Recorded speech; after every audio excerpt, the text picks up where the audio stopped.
welcome back to Red Ted Art. Oh yes, we're heading into spring, and with spring we are getting excited about flowers. So we've got some lovely paper flowers here for you today. They're really simple, they're really fun.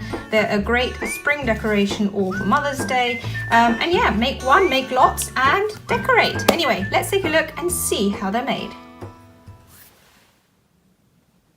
What you will need is mainly this square piece of paper, some contrasting paper, but you can use any scraps, a button. Again, if you don't have a button, use other paper or fabric or something, either a straw or a popsicle stick. This is a coffee stirrer that I've coloured in green with a pen, scissors and glue stick stroke tape. Well, we'll see. We'll talk about the tape as we get there. So the first thing I'm going to do is I'm going to do some guidelines. I'm going to use these later, not now, to cut. You can also use a ruler, so if you don't want to do these guidelines, you don't have to. It's up to you, but this will come in handy later. So these are guidelines that I'm going to cut across later. Now I want to concertina up the paper into even lines. And again, I'm going to use more guidelines. So you're going to end up with lots of lines, and it looks complicated, but I promise you it's not. All I'm doing is folding the paper into halves, and it just means that when I'm folding into my concertina shape, it'll help me get it as evenly as possible. But you know what, if you don't want to do guidelines like I'm doing, so these are all my guides, you really don't have to. You can just concertina up your paper in roughly 1/2 centimetre distance. So I think that's 1/2 centimetre, isn't it? And then just fold that one up. Here we go. So I've created lots of lines just to help me.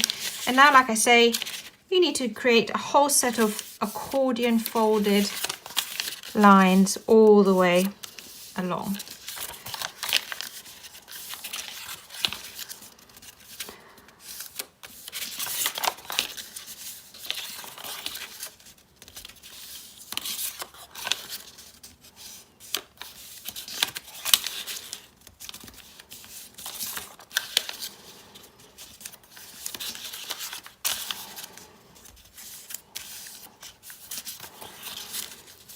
Obviously, the neater the better. I have to confess, I'm not super neat.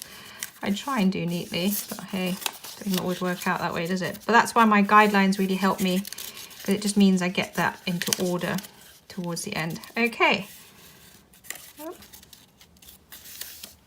So I have it concertinaed up. Now I want to cut it into 4 strips. You could just cut it into 2 strips and make a bigger flower. So here's my middle. And then if you do want to make it into a bigger flower, then you need to just find that line. There it is. You obviously need 2 sheets of paper. This is just going to be a smaller paper flower. I used, again, just to see, where's that line gone? There it is. You can use also a ruler to mark it out if that's easier. So 4 pieces. You can make them bigger, like I said, just it's a bigger flower. I just like it this size. I think they're really sweet when they're this size. Take your glue stick, add glue to one side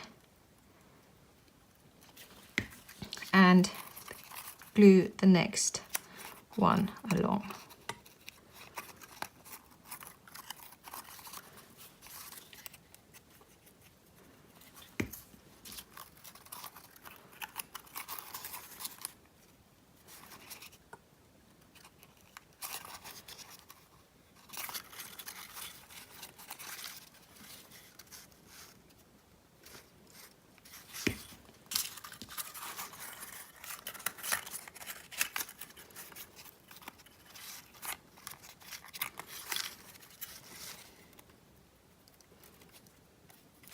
Now, once you've got them all into one long piece, just get the 2 end bits together.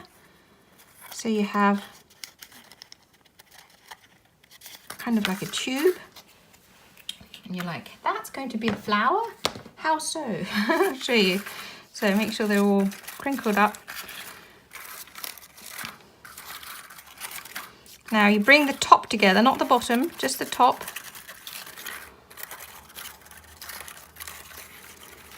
And, oh, today it's misbehaving. Honestly, when I made the others, it was so easy. And bring together, bring together, bring together. and push that center in. Here we go. Oh, did it. Phew. Here we go. So you have, this is your basic flower. Can you see? That's okay. That's done. Job done. Now you need to, we'll bring it all together in a minute. Now you need to cut out some circles. Now you could leave it that size if you want, so you could have a circle bigger than this. That means that flower is bigger than the others. I actually like to push them all together so you've got them quite central. Having said that, let's make a bigger one just so that they kind of like compare and contrast. So cut out a circle. If you find cutting circles tricky, find something to trace, like a lid of something.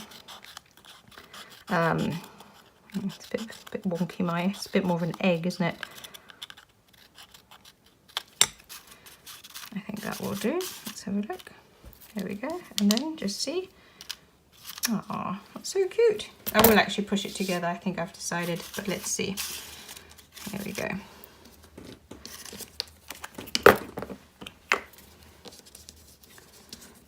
Now you need to add lots of glue, and the reason why it's going to be lots is because you need to be able to catch all those ridges so that it does really glue on.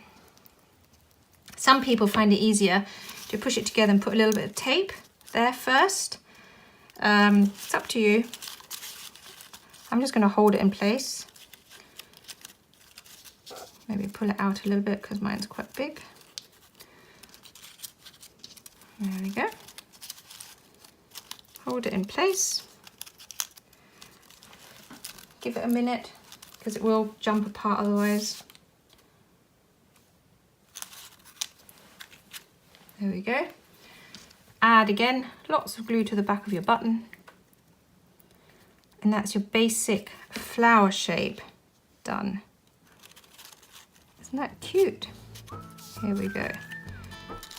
Do keep an eye on it. Sometimes whilst you're waiting for it to dry fully, it will spring apart and you don't want that. So I'm going to let that dry, and then just the last bit is to add your stick. You turn it around. Now you have a choice. You can either just glue it in, but then it would sort of go sideways. So if you want a sideways one, which is fine, you can do that. And then I would just use glue stick. But if you want it kind of to sit flat so you can see the stick a bit better, I would just tape it. So I'm going to tape it. But all I'm saying is, strictly speaking, you should be able to do this without tape. Also, if you don't have a straw, if you don't have a stick, what you could do is you can get green paper and roll it up and make your own sort of green stem that way. So I think that's a really great idea, or way of just making it out of paper. And there you go. Your easy paper flowers for spring, Mother's Day, to add to a pretty card are finished. Yep, I'll show you at the end. I've got these other colours. I'm going to put them all together into a bunch and then you can see them all again. And yeah, in the meantime, if you like this video, don't forget to like, comment and subscribe. Above all, keep watching, keep making, and I'd love to see you here again soon. Take care. Bye.